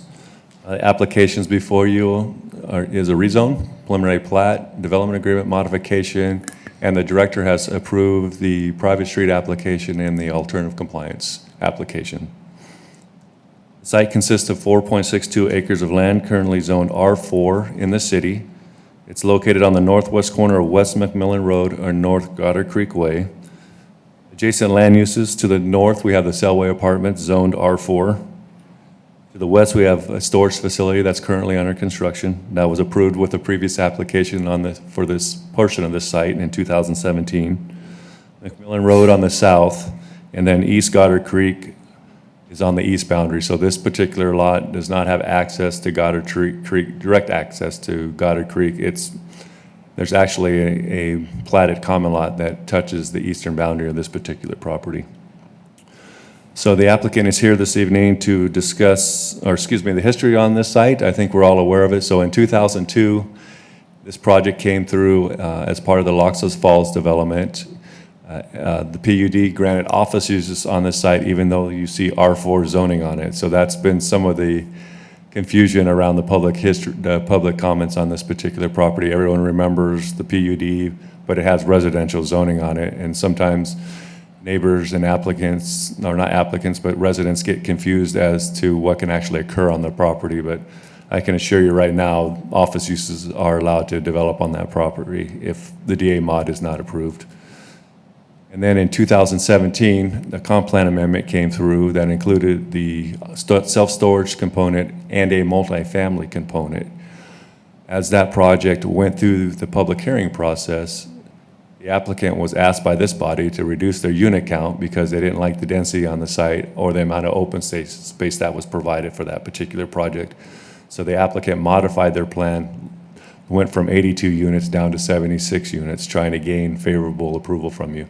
you ultimately recommended approval of the multifamily component and the storage facility as it went to council, but because of the pushback from the neighbors, the applicant or based on the public hearing at the city council meeting, the applicant was seeing that the council didn't have an appetite for additional multifamily on this particular property or the density, and they requested the council to acknowledge the withdrawal of the CUP application.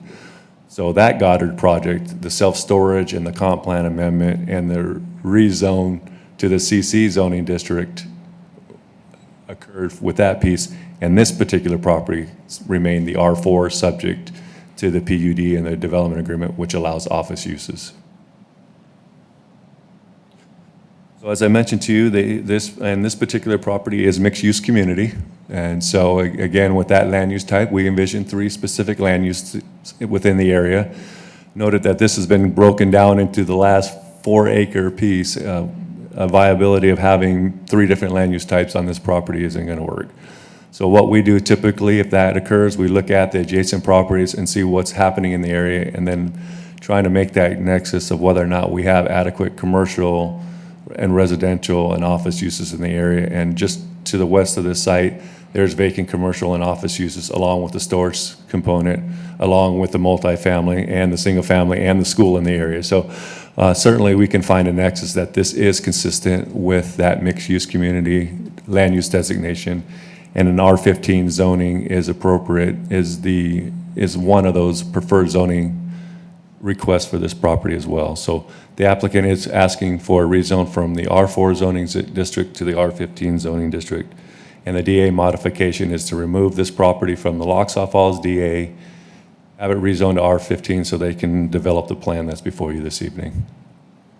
Plat itself consists of 41 single-family lots with a mixture of single-family attached and townhome units. The color graphic that you see here has, well, this particular property is under 5 acres in size, so it's not required to meet the open space and amenity requirements of the UDC. But the applicant's gone out of his way in looking at the surrounding residential developments with Loxaw Falls and Kelly Creek. They certainly have an abundance of open space in those developments. So I think the applicant's intent here was to emulate what's occurred in that area. Yes, it is a compact development, but he's offsetting that with additional open space, which is approximately 20%, and 3 amenities, which again is not required by code. The only required landscaping for this site is the 25-foot landscape buffer along McMillan Road. So to me, this is something unique. As I mentioned to you, originally 76 units on this, now we're reduced down to 41 for-sale townhome units. So it's a stark difference. The density of that previous project, I believe, was around 15 units to the acre, and this density on this particular project this evening is within the density range of that 615. This comes in at 8.87.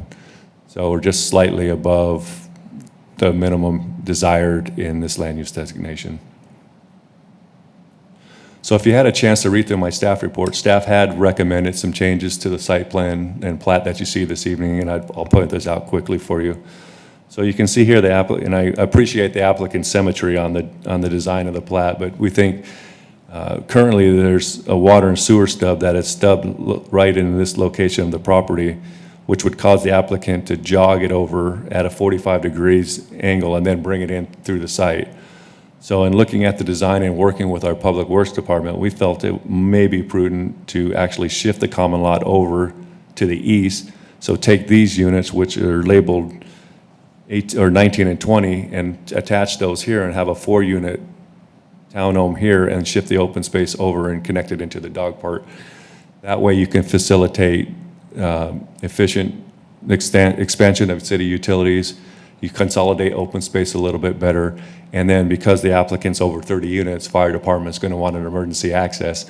And then rather having this shared driveway being the shared access, they may be able to create a pathway, a wider pathway, and tie into the sidewalk into McMillan Road as an amenity where it can serve as the maintenance road for our Public Works Department and serve as an emergency access for the fire department. So to us, there's a win there by shifting that over for everyone involved. Had a discussion with the applicant. He was in agreement with those changes, and that's been reflected as a condition in the staff report. So if you had a chance to read the staff report as well, you can see that there's actually multiple product types proposed for this development, single-family attached townhomes. And typically private streets are not the preferred method for providing access to single-family developments or townhome developments. Our preference is to have public street connectivity. In this particular case, the applicant and both City Code and ACHD do not want to grant another access to McMillan Road because it's an arterial. But when the apartment complex to the north went in, we actually had a private street go in with that application, and this provided cross-access to this particular property. So in this case, because we have an arterial street, access is limited to this property, and we have cross-access with the apartments, staff, or the director agreed to approve the private street application, so it's all a 24-foot wide street section. But in order to support private streets for single-family, you need to have either a gated community or a MU lot, or a MU development. And typically what a MU is a linear open space, but the units are supposed to front on the MU, not the back of the units on the MU. So one of my recommended conditions of approval was that the townhome units internal to the site, which are these internal lots here along the MU, I actually want the applicant to reorient the front of those units onto the open space. And that will be the primary focal point for those units. And then the garages, again, will access off the public street. So really nothing changes in the site design. The layout, it really comes down to the design of the units. And that also predicated a condition that I wanted to have 3 distinct elevations for the development as well. So the applicant was nice enough to provide those for me this evening, and I'll share those with you as well. So again, all of the units are pretty similar. Here's the single-family attached, 3-unit townhome, and then the larger townhome units in the middle. And then here's kind of an example or product type mix throughout the development for you. But again, as I explained earlier, these units will be combined with this or some version of that. He doesn't have to necessarily combine them. He just needs to shift them over. If he wants to keep them twos, I'm fine with that too. But I think just shifting this open space here and having that focal point into the development is going to make it a lot nicer. The one other item that you'd note on this site plan too is typically we don't allow parking on private streets. And we've heard from this commission time and time again, there's never seems to be adequate parking for development. So in working with the applicant, he was amenable to adding these 16 overflow guest parking stalls along the private street in case guests come to this development. I think that's a wise, even though he has the parking pad and the 2-car garage per unit, which meets code, having this overflow parking does help the project as well. So overall, staff is supportive of what the applicant's doing here this evening. Staff did receive written staff report or written agreement from the applicant with all conditions in the staff report.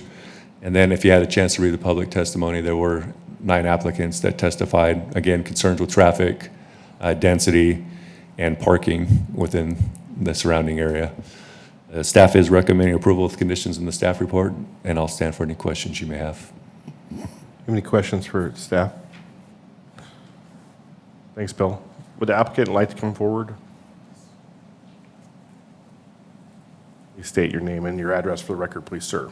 Commission, Scott Noriyuki, Northside Management, 6810 Fairhill Drive, Boise, Idaho, 83714. Thank you. First of all, I want to thank Bill. We had a lot of complex items we had to work with on this project. I think it far exceeds City of Meridian code and expectations. I think it blends beautifully between the existing R4 and the existing Sellway apartments, as well as the mini storage and the arterial road from a standpoint of there's plenty of R4, single-family detached dwellings in Kelly Creek. And then, of course, to the north, there's plenty of rental. This provides a blend, a step-up product, if you will, for people who are young professionals or single parents or what have you, to go from the rental situation to their first purchase that's more affordable, because a lot of people are getting priced out of Ada County right now. So we feel like this is a nice natural progression. I don't have a whole heck of a lot to add aside from we're really proud of this. We got a lot of good amenities in there. This is in high demand. We've covered 100% of the parking. We've covered all the traffic. We've covered everything with the fire department and the police department, with planning. Not to be anticlimactic, but I think we nailed it. I think my only concern is I don't feel it's necessary to continue this. I think it can be taken up at City Council. We've had 3 neighborhood meetings. I noticed one for last night at Willow Creek. Nobody showed up. So I think we've done our diligence. With that said, I will stand for any questions. Scott, these are all individually platted, correct? Absolutely. These are all for sale. These are not rentals. Is there any questions for the applicant? Thank you, sir, very much. We appreciate it. Thank you. Adrienne, what do we have for folks who would like to testify? Mr. Chairman, we do have 8 people who signed in, but none of them indicated a wish to testify. I have the first 2. Okay. Well, ladies first. Ma'am, do you want to come forward and testify? But I have a question, so. Let's put it on the record, please, ma'am. Janie Pullman, 5030 Goddard Creek Way. I was going to ask, if this is continued, then should I make the same presentation, or no, I don't need to? I think make sure it's on the record. We would love to hear your thoughts. Okay. So, Okay, so again, I apologize, I'm going to have not very good graphics, but I'm a visual person, and ma'am, just while you're looking, I think it's the purview of the commission whether they want to vote to continue it or not. And I think the applicant stated his thoughts about continuance or not, so let's make sure we get your thoughts tonight, if that would be okay. okay, thank you. I do have, these are just Google Maps that I brought up, that I gave to the clerk. I guess they're trying to find them. 2 concerns that I have. So we're starting here over on Meridian Road, all the way down to 10 Mile, to get your bearings a little bit. And this is the number of units that are in our area. So we've got the big one down here at Prelude. Then we've got over here on Linder that's behind the Sonic. And then, of course, here's Selway, 171 units. And then over here, over there by that Waffle Love, we have the Sawtooth Village. So in a 2-mile radius, or excuse me, strip of McMillan, we have 631 units. This is a lot like what I was saying about the storage units. I live right across the street. I mean, I look out my bathroom window and the Selway apartments are right there. I just bought my home 5 years ago. The apartments have been there a long time. I am not opposed to multifamily units. I'm not a person that is going to come before you and say we can't have this because we just don't want apartments. But the saturation is a little much, and I think that's what the neighborhood is saying, is that Selway is there, and as far, I've had no problems. But it's just a little much, this high density in our area, except for the large unit Prelude. Our neighborhood is impacted the greatest in that area with all of these high-density housing, and that's a big concern for us. And then down here by Walmart, I think it's R15 over there, apartments are going to go in over there. So that's my one concern. Could I have the other page, please? The other concern, and I understand and realize that you cannot control the roads. I totally get that, but I did want to point something out to you, please. Right here at the proposed rezone, at that intersection is a T intersection, and across the road is the big canal. 125 feet is another T intersection for Hunter Elementary. So in 125 feet, we have all of this traffic coming out from our neighborhood. At the top of my map, Goddard Creek is used very much to get to Rocky High School to avoid Linder over there, and also to get to Willow Creek Elementary. We also have bus stops for each one of those, or excuse me, no bus for Rocky Mountain High School, I'm sorry. But there is right on, my time is up. You can wrap I'm up your sorry. thoughts real quick, ma'am. Pardon me? You can wrap up your comments real quick. So I was just going to say, a lot of buses come out of Hunter Elementary. It's just really in a short period, or excuse me, a short amount of space for driving. It's a lot of cars dodging each other, coming. We have no lights, no, any of that kind of stuff. And it's difficult to see how this is going to work in our area. It will be difficult if this passes for us. Thank you very much. Thank you, ma'am. Sir, do you want to come and join us?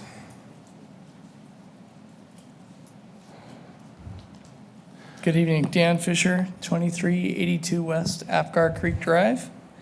I live in the last house right before Goddard Creek and this development. So thank you very much for your service, and thank you for what you do for our city to make it more livable. 2 years ago, we came before this body when another developer wanted to change the Keller Creek Development Agreement to put in a similar high-density project. And your body chose to honor the Keller Creek Development Agreement. And we very much appreciated that, and we would ask that you would please honor the Keller Creek Development Agreement as it stands. And another point regarding the light office. I don't know the technical term for what allows the light office, but we all, as a neighborhood, came and we see the light office with some traffic during the day for maybe a dental clinic or a law office would be perfect, because most of the traffic comes after that is cleared out. As far as parking goes, I cannot park in front of my house. I realize that I don't own that, clearly. But if I have guests that want to come to my house, I cannot park in front of my house at any time. The Selway apartments, the parking overflows onto Apgar Creek Drive on both sides so that my guests cannot park in front of my house. So this is just, it's too much. It's too much on this corner. And so I would ask that we stick with the use that was approved 2 years ago with the light office and the R4 zoning. And I appreciate your time. Thank you, sir. We appreciate it. Oh, may I also comment for the record that we please would ask for a continuance. We very strongly would like to have the neighborhood be able to come and express their views to you as a body. Thank you. Appreciate it. Thank you, sir. Anyone additional that would like to testify? Mr. Noriyuki, would you like to come back up and close your thoughts, sir? Thank you, Commission. Sir. Scott Noriyuki, 6810 Fairhill Place, Boise, Idaho. So I'm going to kind of just address the comments I've heard directly. Number one, from a traffic standpoint, this entire area was originally master planned and approved by ACHD. ACHD has submitted a staff report. They've reviewed the project. There is capacity within the roadway system. So we're completely in conformance. As far as schools, if there's any comments that come up regarding that, I personally spoke with the school district assistant superintendent as far as one new high school, Oahe, which you're all aware of, that's going to be complete in 2021, Pleasant Valley Elementary, which will be complete in 2020, Mountain View High, which is getting a major expansion, complete in 2020, Star Elementary, complete in 2020, and Mary McPherson Elementary, currently under design. So there is capacity, and it's been calculated that we will add roughly 35 additional students. So I just want to assure you of that by the time we're complete with this project, which will be in 2020, that relief valve will be there. So we're not going to be a burden on the system as far as education. We're not going to be a burden on the system as far as traffic. I do want to speak very specific to this development agreement. Your body has already modified this development agreement originally to allow for the mini storages to go in. So all we're doing is now we're all just adjusting, if you will. And then from a parking standpoint, I want to ensure that we've got parking covered. These units have full 2-car garages with 20 by 20 minimum parking pads that can handle a total of 4 cars, as well as the 16 overflow. With that, I'll stand for, and in closing, I see no necessity to continue this. We've given plenty of opportunity for the neighbors. And also, we also have a city council hearing. So with that, I respectfully request we proceed. Thank Any you. additional questions for the applicant? Thank you, sir, very much. We appreciate it. Thank you. Okay, the motion to close the public hearing on H 2019-0068. Mr. Chairman. Yes, ma'am. Commissioner Holland. If, perhaps before we make a motion to close the public hearing, we talk about whether or not we want to continue it. That's probably a good It needs call. to stay open if we're going to Thank continue. you for your guidance. Good counsel. I appreciate that. So, do you have a comment you would like to make around that? Mr. Chairman, I think there's, I don't know if we want to dive into comments about the application itself, but I think there was enough public testimony that makes me have pause to want to make sure we give residents the opportunity to come before this body and share their comments, so I probably would still be inclined to continue it. I would agree with that. Commissioner McCarville, do you have?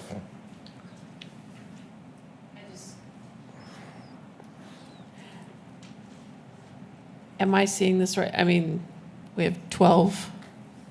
There's 2 to 3 pages of comments, I think. Correct. There's 12 of them in there. I was just confirming there's 12. There's 12, and some of those are duplicates. I'm just, I mean, I guess my question is, are we going to hear anything more than what's in the public comment? I mean, already. For as large as that neighborhood is to have, they aren't all at teacher conference, I guess.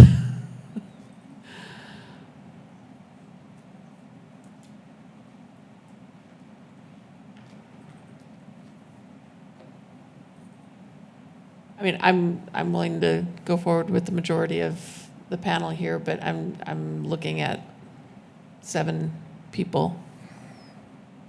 I guess I would feel different if it was 7 pages of people. They couldn't be here.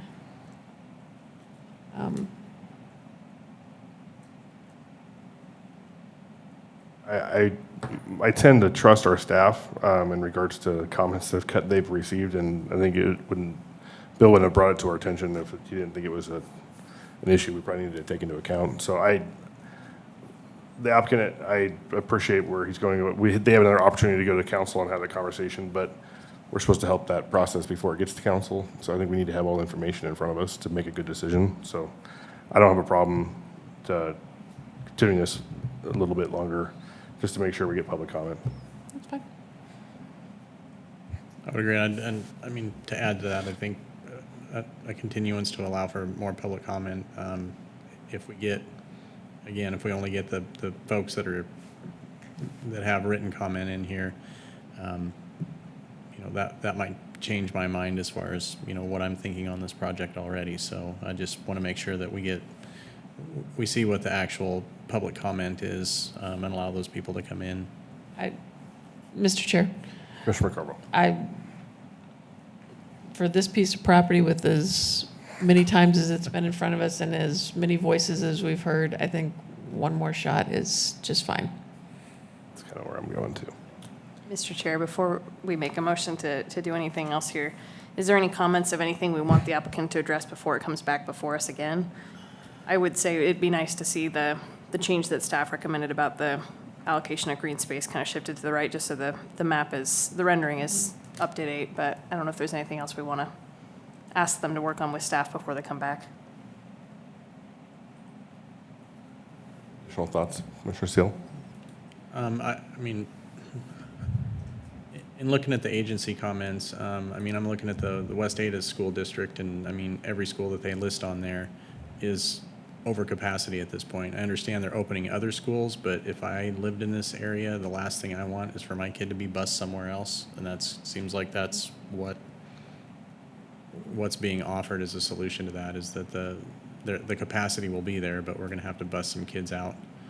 And as far as the ACHD report, as I'm reading it, and maybe I'm reading it wrong, I mean, we've got better than D listed in both of these, which is 425 vehicles per hour. McMillan's already at 501. And, I mean, again, we're getting some information in these reports that's pretty old. I mean, if you look at the traffic count, and we're basically almost a year and a half off on the traffic counts. We've got McMillan at 4,900, and then we've got, excuse me, Goddard Creek Way at 33. So, and that's the older set of data. So it looks like almost all the traffic that's coming off of McMillan is almost traversing Goddard Creek Way. So, I mean, to me, those two things right there cause me enough pause to go, whoa, how many more things do we want to be putting in here? That said, I mean, a continuance might offer the ability for the applicant to, dig deeper into that and get more information from the agencies as far as some kind of written testimony from them as well, or written input, or even somebody to come and testify on behalf. That would make me feel a little better about, the application that's put in front of us.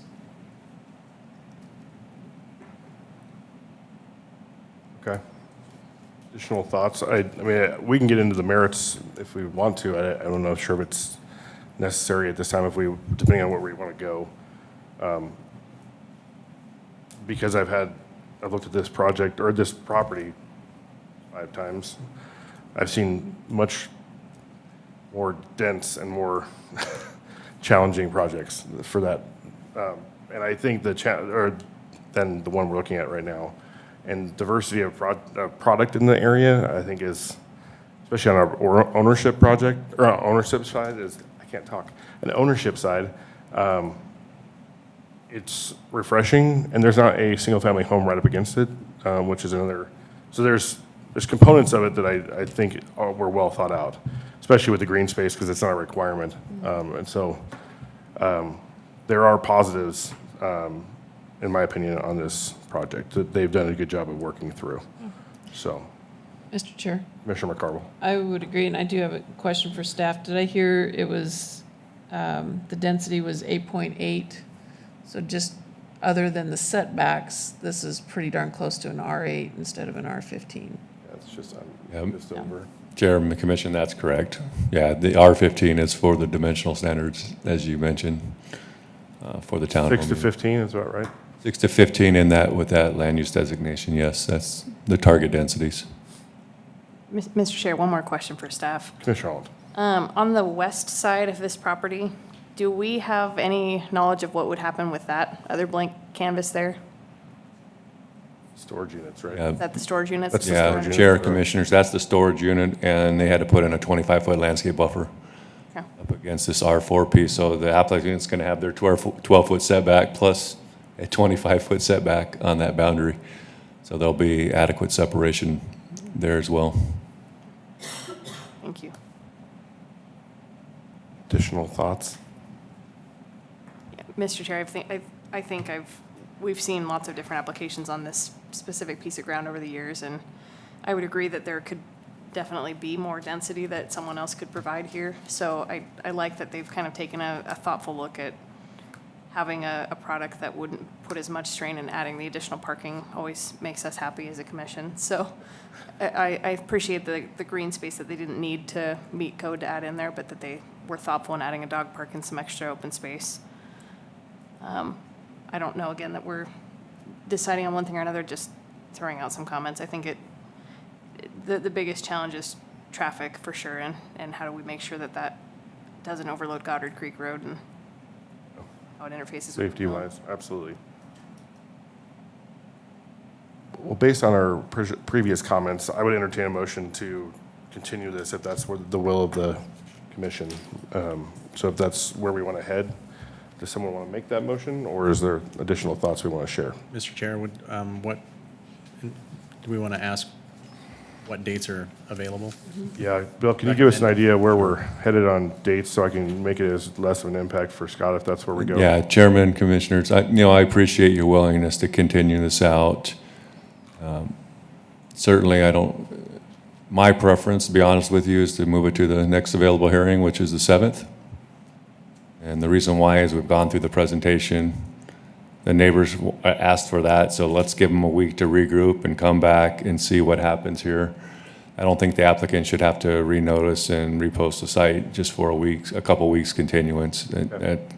One, we can't meet the noticing requirements of the code to do that anyways. If we'd have to bump them out a month. So that's not fair to the applicant. Again, I want to be respectful to the neighbors. They asked for that. I'm appreciative of what the commission's doing, but again, let's move it to the next date, the 7th. Let's get this thing moving forward. Let's hear what the additional testimony is, and we'll go from there. Mr. Noriyuki, are you available on the 7th? Does that work for you? Mr. Chair. Commissioner McCarville? And Bill, can we get it at the top of the agenda?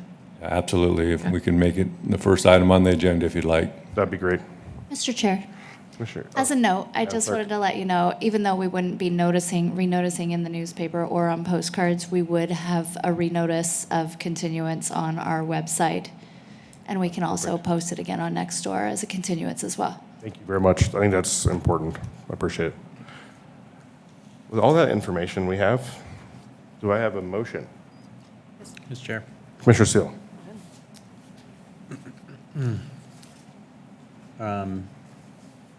Move to continue file number H20190068 to the hearing date of 11/7/2019, so that we can hear specific input from the neighborhoods. I have a Second. motion and a second. All those in favor, say aye. Aye. Aye. Opposed, nay, same. Motion passes. Thank you. Thank you all. We appreciate you being here tonight. And I need, Mr. Chair, no Moss motion. Yes, I Commissioner move Holland. we adjourn the Planning and Zoning Commission meeting. I have a motion for adjournment. Do I have a second? Second. All in favor, say aye. Aye. And we get to go home. Thank you. Thank you.